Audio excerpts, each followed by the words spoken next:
Hello, everyone.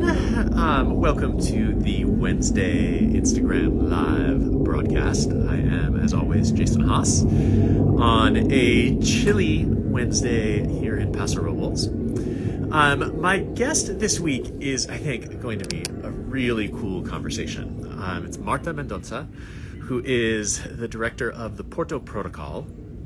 I will be inviting Marta to join me in just a couple of minutes. But as we always do, while we're waiting for people to sign on, I wanted to share a little bit about what has been going on here at the winery and what things look at right now. So I'm going to start by sharing some pictures. So first of all, the big news here is that yesterday we got a big storm. Yesterday and the day before, we got almost 4 inches of rain. We had some big winds. It rained every hour for 36 hours, more or less. It's great. I mean, we had a good soaking. It came spread out enough that we had basically no erosion, and it's really new pictures. Okay, so and then as it rolled through, it was just stunning. So a few pictures in the aftermath. So a rainbow over the vineyard yesterday afternoon. So a couple other pictures. You can see just the drips of water on the vines as everything, again, as the sun came out at the end of the storm.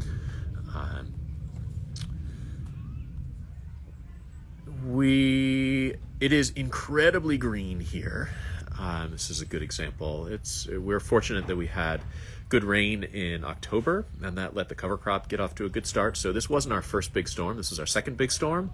And because there's so many grasses that are so well established, we didn't have any issues with erosion or anything like that. One of the things that we did do that I think is worth sharing is we have been working to cut these essentially deep furrows against the hillside that helps slow down water as it flows downhill and allow it to soak in rather than eroding. So this is a tonnat block, and you can see those furrows running kind of away from where I'm standing. I wanted to show you what that same block looks like at the very bottom of that hill, where before we started doing this, we would sometimes get kind of pools of mud. And nothing. It all soaked in. And then one last picture of yesterday was one of my favorites that I took all day. Just the clouds as things rolled through. It was really so beautiful yesterday. California after it rains is paradise. And then this morning, it was really cold. A picture of kind of the frost on the ground. It was everything, because there was so much moisture, was coated in frost. And then one close-up, which I think is, again, indicative of what it looked like this morning. It got down into the mid-20s.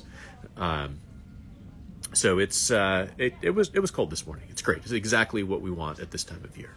So lovely. Feels like winter. Feels like winter in California. Okay, so that's it. I'm going to stop sharing, and then I am going to invite Marta to join me. So, requests.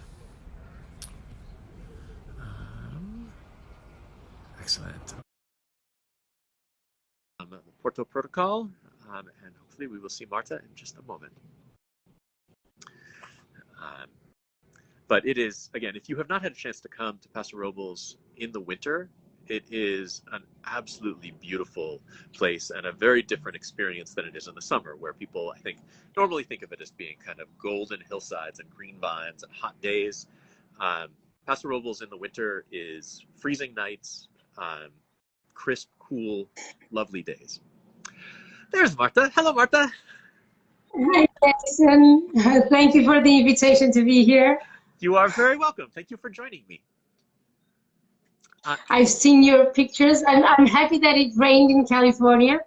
I'm sure you're all happy with that as well. We are thrilled that it rained here, and it seems like it's just the beginning. Yeah. There's more rain coming tomorrow, and then another series of storms next week, and then another ones after Christmas. So it looks like they have this term in California where the storm door is either open or closed, and the meteorologists Okay. are saying that the storm door is wide open for California right now. So we will get a series of them every few All right. days. With the storm comes the rain as well. Hopefully everything will go well. Yes, it's good. It's this is what winter is supposed to be like here, because it, as you know, it does not Okay. rain in the summer, so we have to bank all of the water that we Yeah. need the year has to come between now and the end of March. Yeah. Yeah. Excellent. Well, so I gave a very quick introduction right as we started, but I would love to. I always like to ask my guests to start by talking a little bit about how sort of their path into the world of wine. So I do want to talk about next, obviously, what Porto Protocol is and how it works. But I would love to know, did you think as you were growing up that you would work in the world of wine, or is this something which you came to more recently? Well, no, it came as a surprise. In fact, coming into Porto Protocol for me, more than wine, is actually coming into the world of climate action, I must say. And I've worked in the past, for many years actually, I worked in a wine company. Most of my career was actually in a wine company, a very big wine company, but it was not with wines, it was actually with spirits. So for more than 8 years, I worked with whiskey and rum and gin, and the wine was just next to me, but it actually never worked directly with wine until I came to Porto Protocol. So I must say it was something completely new in my life. Cool. So how would you describe what Porto Protocol does to people who might not know it yet? I think what we do is try to trigger climate action worldwide in the world of wine. So in a nutshell, that's what we do. And to do that, to achieve that, what we're trying to do is come up with solutions, solutions throughout the whole wine value chain that help mostly producers or other companies that might be involved in the wine value chain fight climate change through mitigation or adaptation, though of course we rather focus on mitigation. And of course, when we say that we want to build a platform of climate solutions, that means we need people like you, Jason. And so this platform of solutions, most of all, becomes a network of amazing people that come together and get together and interact with each other. And by doing so, what they're doing is saving time and resources in finding ways to address climate change. So that's what we do. And of course, but to do this, then we have to do a million things, which we try to come up with every day, because this is a challenge every day, to be honest. Okay, so we want to build a platform of climate solutions, and then we want to build collaborative action and collaborative sharing, because this is only possible by people sharing what they are doing. And it's all about people, really, and people wanting to share and wanting to build together. So then we, for example, we organize workshops, we organize climate talks. You've been in 2 of them, but they're not just talks. They are a space where people actually interact and talk about what they are doing. And for example, how to address soils, for example, that was the last talk in which you were in, or how do they engage the people in their company to become more wary of climate change, and so this can become something that is not just a few people in the company, but it's something that becomes more about the culture of the company. So it's a challenge every day how we get to make this happen, but at the end of the day, what we want is a network of people getting together and sharing what they are doing. So why is it called Porto Protocol? Because although we are an international organization, we are based in the amazing city of Porto. I have no idea if you've been here before. And because it's a protocol in the sense that the way we invite people to join is by starting to sign our letter of principles. And let me do free advertising. It's a free platform. It's a free community for you to join. So whoever's listening, we would love you to come on board. and one of our main messages is that we cherish action rather than perfection. So it doesn't matter where you are in terms of climate action. So Porto, let's go back to why we are named Porto. We came out of two conferences that took place in Porto called Climate Change Leadership Solutions for the Wine Industry, that took place in 2018 and 19. One had Barack Obama as keynote speaker, and the other had Al Gore. And though they had nothing to do with wine, all of the conference was focused on climate solutions, and all for the wine industry. So they were the exceptions, but they enabled us to create a lot of buzz around these two events. And so Porto Protocol came out as a commitment that most of the participants do, to commit to do more for climate change. And that's how we became Porto Protocol. Cool. So I think at least the people who I talk to, they often think that most of what wineries can do happens in the vineyard, and that's clearly a piece of it. But my research has suggested that the significant majority of the contribution to climate change from the wine industry is packaging and transport and things like that. Are there things that you feel like either are like, what's the lowest hanging fruit? What are the things that wineries should be looking at first, or that consumers who are interested in this should be advocating for, that makes the biggest difference in the short term? You said it, it's packaging. That's the lowest hanging fruit. And there is so much to do still in regards to packaging, because as you probably know, there is this perception, and we haven't seen studies so far that back this information or back this perception that consumers want or perceive heavy bottles as good wine, as good quality wine. And so we have to overcome this, both as consumers and as producers. But whereas producers do have this piece of information that packaging is by far the element that contributes the most to the carbon footprint of wine, consumers don't. So if we actually, the biggest low-hanging fruit is actually education. And I think you do that well. There's so much you can do. I mean, and actually, Jason, I remember you talking about that in one of the climate talks you participated. We have these amazing free communication channels through which, if we want, we can educate the consumer. That does not have to be the main message. But I speak for myself. When I came to Porto Protocol 2 years ago, I had no idea that the bottle of wine could actually be the most environmentally unsustainable part of what I was drinking, or could contribute in such a bad way for the environment. So consumers in general don't know this. And so educating is probably the lowest hanging fruit.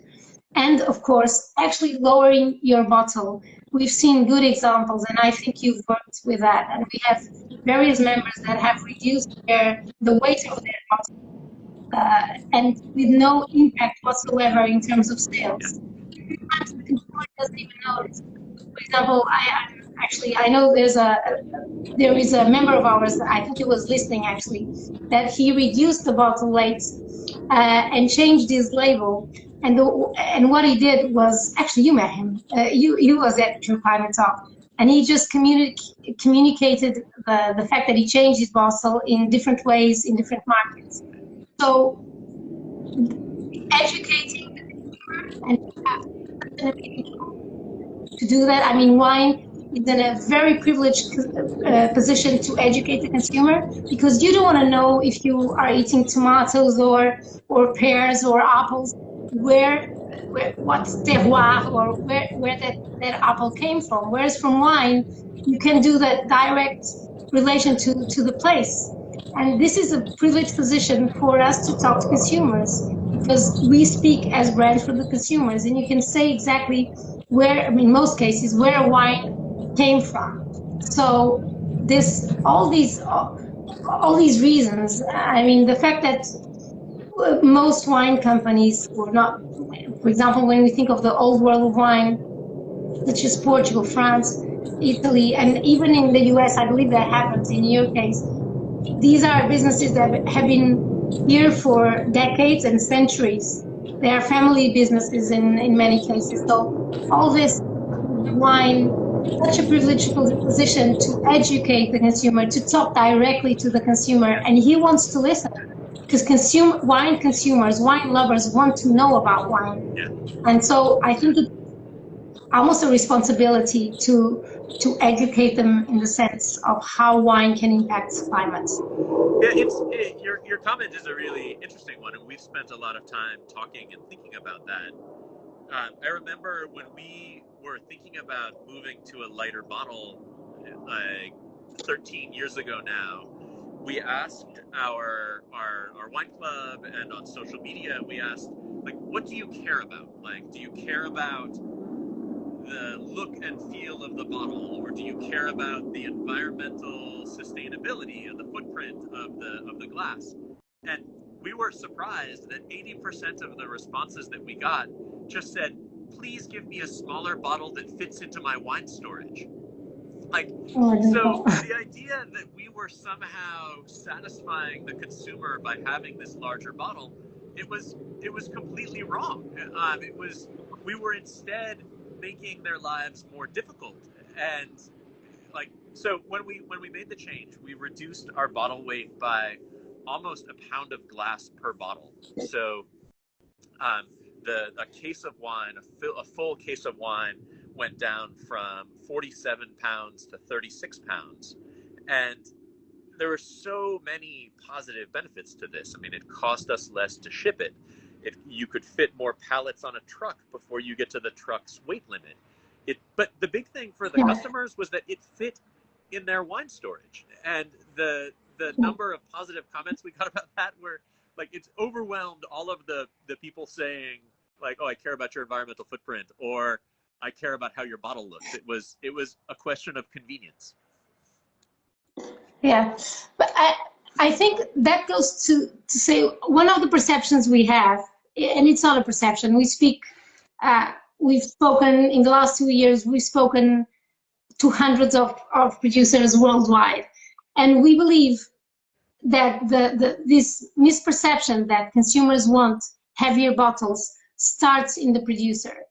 And sometimes it's a perception of the producer and not necessarily the consumer. So maybe we need to educate the producers, not necessarily consumers, and start a global movement or trying to go lighter in general. And that's something, again, that we need to do collectively, probably for thousands of producers out there, to overcome this fear, so to speak, of just simply lighting up their bottle, or even experimenting with alternative packaging.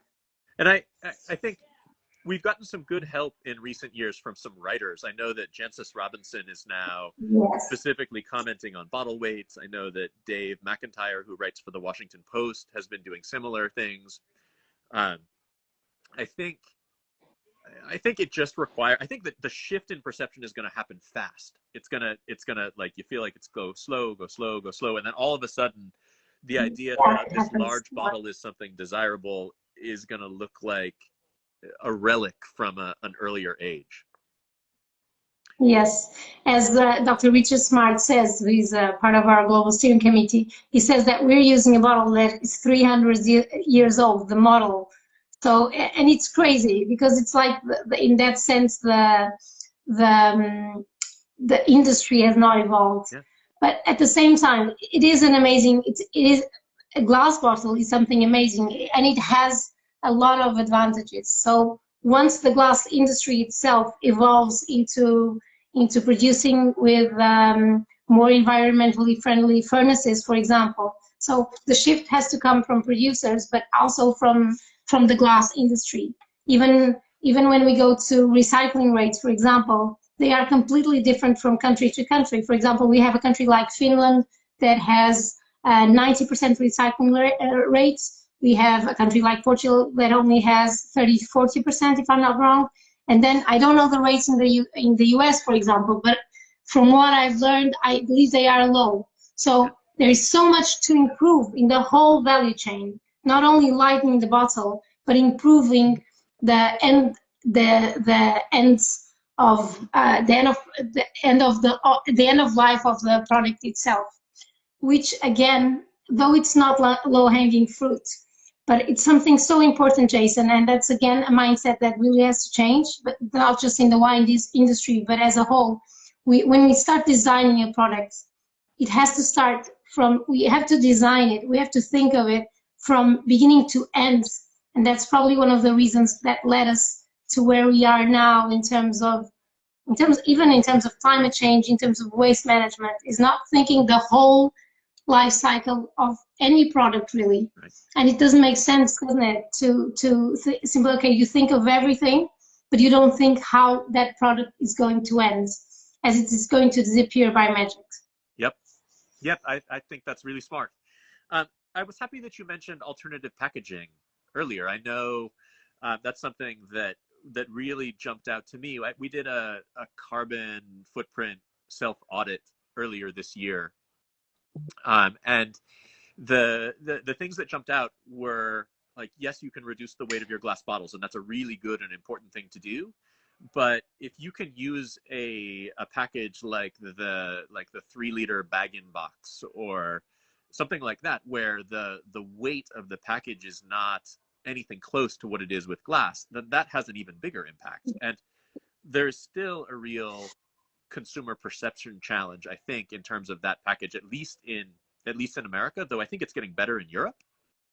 I know we're going to be just starting small, but doing 100 or 200 cases worth of one of our wines in the 3-liter bag-in-box this year, just to dip our toe in the water and see if we can educate our customers to understand why this might be a good thing for at least certain wines.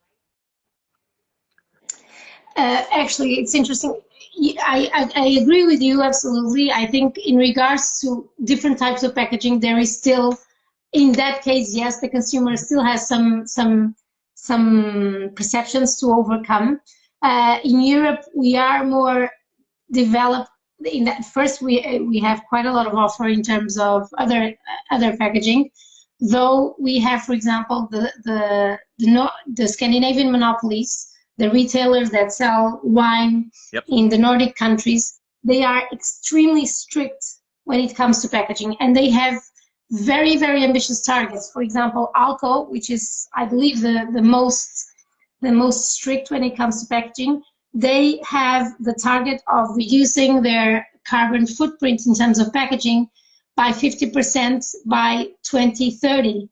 So this puts a lot of pressure on their suppliers and on the wine producers they work with, because that means they're going to have to work hard on that. And just out of curiosity, and it might be of interest to you and to other producers that are listening, Alco has quite a few amazing tools on their website about the carbon footprint of the various types of packaging. And they even have, if I'm not wrong, I think it's available, a calculator for the types of packaging. And that's interesting for producers that are starting to consider other options. And it doesn't matter where you are, although of course you might be in the US and might be exporting to Europe. And so, and even if you're not, the information is relevant for producers worldwide.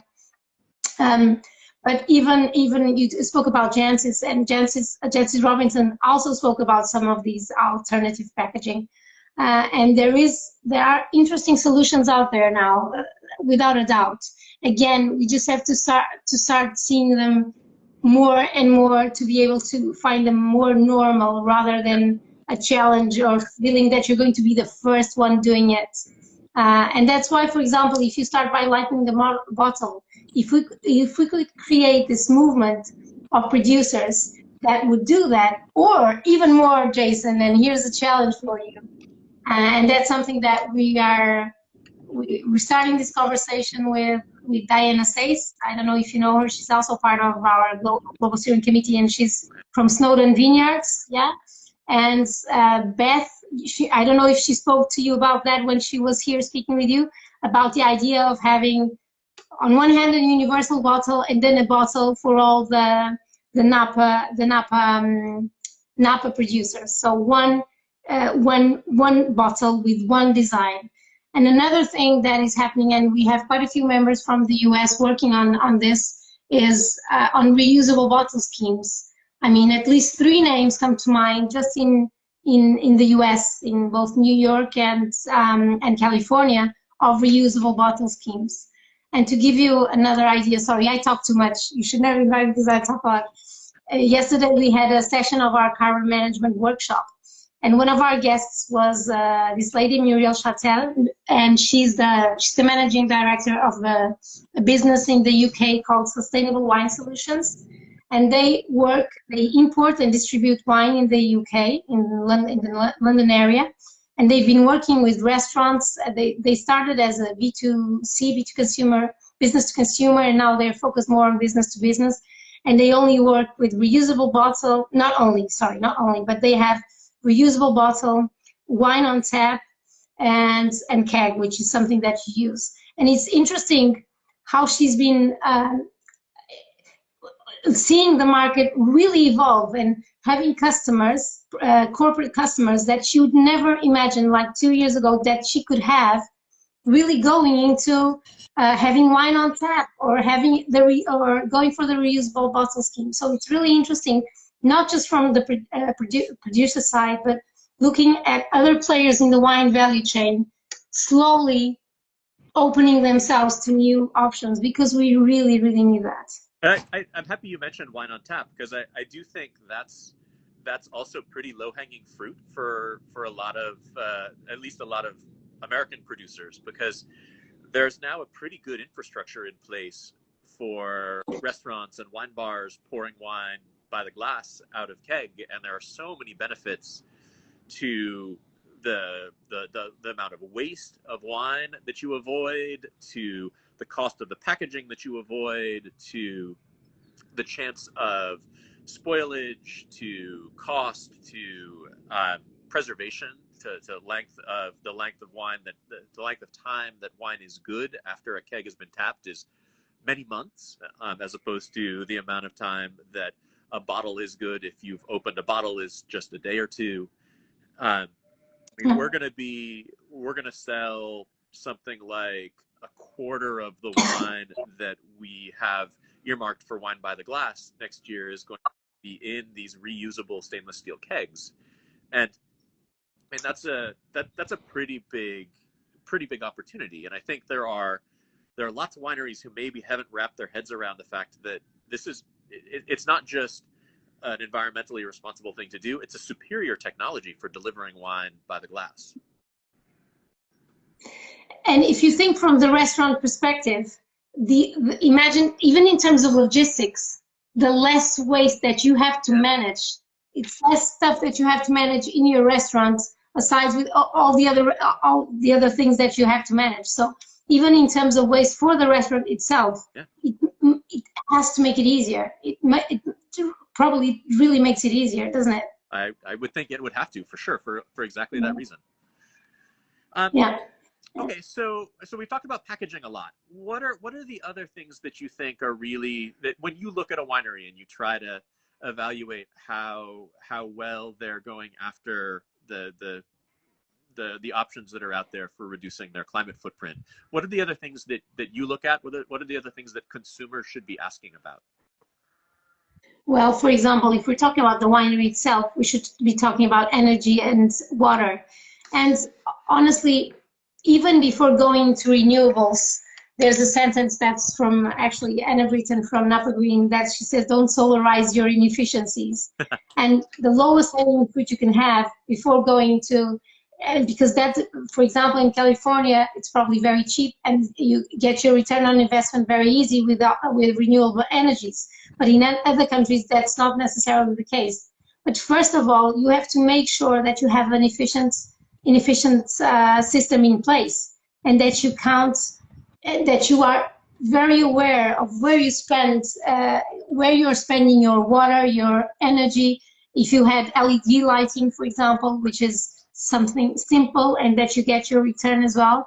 And it's important to talk this language as well in terms of efficiency and return, because the fact is many companies will only understand the need of going this path if they understand that this also can bring them more efficiency to the business and to the supply chain as a whole. So that's something that they definitely should look into. To give you a very, very basic example, one of the solutions that we have in our platform, in our website, is from a company that simply reduced the diameter of the hoses in the winery to clean, and that reduced the amount of water used tremendously. Another thing that you have to look, and of course this depends on the ability for companies to invest, is in reusing your water. Of course, if you have the ability, ideally you have a sip in place, a cleaning in place. I don't know if you have that in the winery. That's something that you can look at. And again, in terms, you can put counters. These are very, very simple things. And of course, someone that always looked into reducing the impact in the environment of its business, that's something pretty straightforward. But for many companies, it's still not. So there's a lot to do in terms of efficiency, and that will help the environment, and it will also help your business. And even also, for example, in terms of construction. And I think you have a good example of that in France with your partner, don't you? There's a lot you can do as well in terms of course, that if you already have a winery, that's a bit more difficult. But for example, using natural light, or making sure that the way you built your winery is built, for example, underwater, and not underwater, sorry, in a way that takes advantage of natural lights, keeps the temperature cool naturally, so you don't have to, again, use energy. So there are a lot of simple things that, above all, they bring efficiency to your business, and you're helping the environment along the way. Yeah, so for people who don't realize it, so the cellars at Chateau de Beaucastel, which we're obviously our partners, they are in the beginning stages of a major redesign of those cellars. And one of the big pieces of it is this large underground reservoir of water, which they're going to be using to cool. It's going to be powered by the Mistral, which is this wind that blows from the north regularly. And it's going to get pushed down. It's going to be cooled by flowing over that water, and then come back up into the winery to provide the cooling without needing to use like powered refrigeration. It is such a cool concept, I think. I can't wait to see it in action. Yeah, we're looking forward to hear more about that as well. I love that you mentioned measuring, because I think you're right. It's very hard to know what you're doing well and what you're not doing well unless you're measuring your use of things. And I do think that that's something that is a pretty easy first step that wineries can do at whatever size they are. And honestly, the larger you are, probably the more important it is to do that, and the easier it will be to justify this to management. And I think it is often the best way to make a case that you need to change something is to start measuring what you're actually doing. We think, and that's something that we say many times, as I told you in this conversation, we most of all, we believe in action rather than perfection. And yes, you should measure your, and depends on what we're saying. You don't have to measure your carbon footprint or wait for your carbon footprint to be measured to act on climate change. And for example, if you reduce the weight of your bottle, you don't need to measure to know that for a fact you're having an impact. Another thing that we didn't talk about that is really important and can really reduce your carbon footprint, and again, you don't even have to measure, is where you source your raw materials. And here I'm not talking about wine. So thinking locally, for example, as much as you can, is a way of making sure that what you're bringing to your value chain comes from the nearest possible. So if you're, for example, and I believe that happens a lot in the US, if you're sourcing your bottles from China, for example, they have to come all the way from another continent, and then chances are you'll be sending your wine to another continent. So this is transportation gains has a huge impact here. And another thing that I think that we talk a lot about primary packaging, the bottle, and sometimes the secondary packaging. But I think, again, and this has a lot to do with efficiency as well, we forget to talk about, again, the procurement part, what the purchases you have to buy for the business as a whole, of and doing it locally. But also you have a lot of hidden wastes. For example, especially producers of a bigger size, for example, they have to shrink wrap their pallets. There's so much waste there. There's so much hidden waste with single-use plastics. And so trying to look at the business as a whole, or trying to look at the whole value chain, which is it's a difficult exercise, but it's something that really makes sense, along with measuring, trying to look at the business as a whole rather than the isolated practices that you have to help the environment is really important. It's important for the environment, and again, it makes business sense for you to think of the business systemically and as a whole rather than isolated departments that are doing things. And again, that comes to education, because unless you engage people, unless they understand why this makes sense from every single aspect, not only from the business, but from the environment, because it will give more quality to life. If we do this as a business, it will help the health of their children and grandchildren in the future.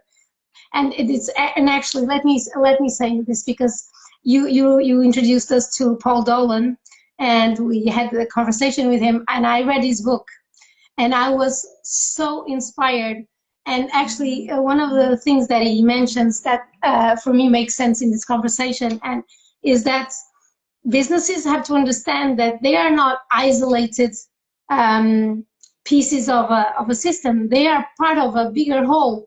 And when you understand that, when you accept that you're part of something much bigger, everything changes. And you can either decide, you decide as a business what type of impact you're going to have. Okay, so you're going to have a bigger bank account and just pay and have your employees be there just for a paycheck at the end of the month, or you could be so much more. And if you think, even in terms of ego, I know it has nothing to do with wine.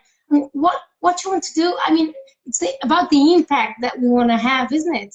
And we can have such a bigger impact than just having a bigger bank account.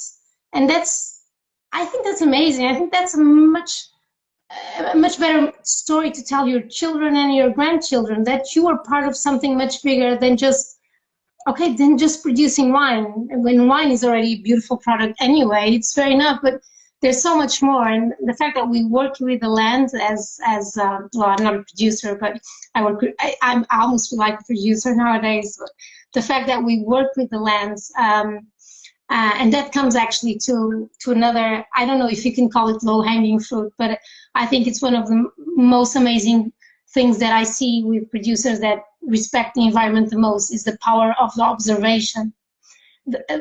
Observation is a tool to everything that you decide to do in the land that you work with. And it's such a beautiful tool because it's so human, and only we can do it. There's no technology that will replace the power of the observation and what you see, the signs that you see in your vineyard. I'm sure you just showed that actually through the pictures you are introducing. So I think at the end of the day, again, it's about all goes down to education, and this idea of being part of something bigger is can be a game changer, I think, in the way we even run a business and the way we are in a business. Anyway, but I'm lucky because I love what I do. So, and you can see, so that's easy. And I'm sure you feel the same. Anyway, I do very much. One of the we're at the time that I normally like to stop this at. We've been more than half an hour already, and I literally could talk I could talk to you all afternoon, but I know it's your evening, and I just wanted to wrap up with kind of one final thought. I loved the idea of thinking about these challenges kind of across your business, and that was something that I got out of, I think, the first climate talk that I was a part of, and I can't remember which producer said this, but he said that a part of his evaluation as the person who was running the winery, of every person who runs every department, a piece of that was, how are they progressing within the things that they have oversight over in terms of making their departments more sustainable. And I've started doing that over the last, whatever it's been now, 8 months or something. And like, everybody has ideas, but until you are asking them to be responsible for those ideas and to be thinking about things like this, it's hard for them necessarily to say, oh, I have this thing that I feel like I should do. So just that idea that it is sort of everyone's responsibility, and it's part of being a good business is I think so important. So for people the who want decision to become a good business. Sorry? The decision to become a good business as well. Yes, that's the first step, I think. So for people who want to learn more about Porto Protocol, or join a climate talk, or become a part of the community, how should they do that? What's the right path? Please be part of our community, share what we are doing. And actually, just before I say that, what you just said that you learned with Luis, by the way, he was listening to us. I don't know if he's still here, or, well, maybe not him, someone from his account, Luis from Soalheiro. He was the one in that climate talk that said that. That's Porto Protocol coming to life. It's two people learning from each other and implementing things that they learn from someone that is on the other side of the world. And so to join us, just go to our website, write us an email, info@portoprotocol.com, and just sign our letter of principles. We have no cost, and this is true. And it's important in the sense that what we ask of companies that join us or individuals that join us is that they share what they are doing, because the more best practice solutions, articles, resources we have, the more we can become meaningful and really build a collective voice. And that's Porto Protocol coming to life. And just write us an email, and hopefully within the next 24 hours, we'll come back to you. And it's just sign a letter of principles and then share these two simple steps. Wonderful. Cool. Well, thank you so much for joining me, Marta. Again, thank you.